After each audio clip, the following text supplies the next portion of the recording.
I've been a police officer for more than 30 years in London and indeed in Surrey.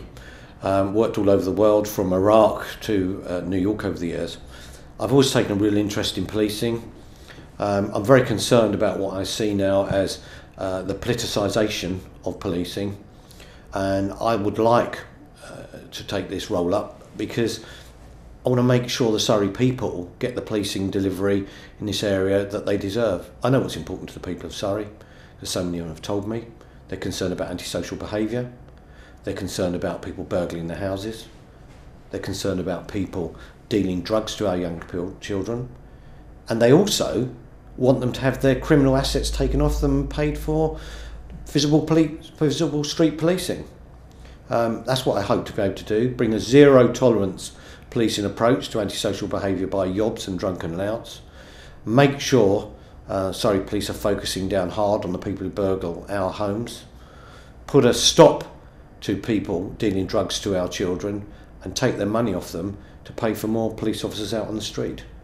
So do you think at the moment the police are apprehensive about taking on antisocial behaviour? I think the police at the moment don't know what's wanted of them. They're damned if they do and they're damned if they don't.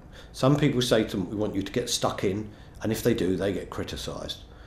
I think our police officers want, indeed they deserve, someone who understands what they're trying to do, but at the same time also has got firm views about doing it properly.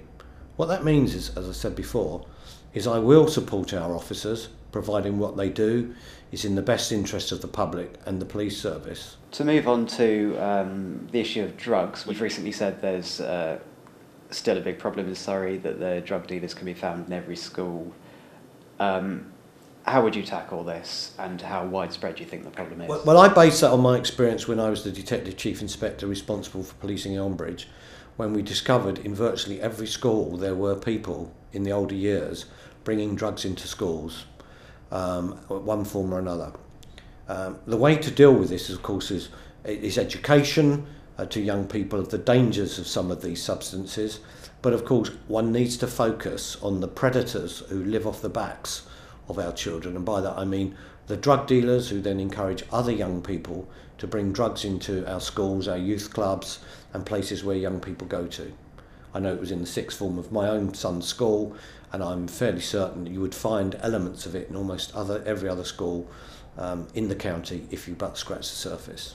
In this, arguably one of the most important elections, which nobody knows anything about, people like myself, indeed the parties actually get no support. But of course they've got lots of people behind them, hundreds of helpers and lots of money. But hey, I'm not sitting here appealing as David against Goliath, but because I'm not worried, because I know David won and people want people who are competent in this role. The YouGov survey says 60% of the public want an ex-police officer and 27% want an ex-army officer. Well, I've done the numbers and I think I had up to 86%. So what I would say is the political parties have all ignored what the public have expressed in opinion polls to date as to who they want to represent them, and they're all now going to say we're going to listen to the public and apply their priorities. Well, it seems to me they've failed at the first hurdle, because they didn't listen that less than 10% want someone from a political party or political background.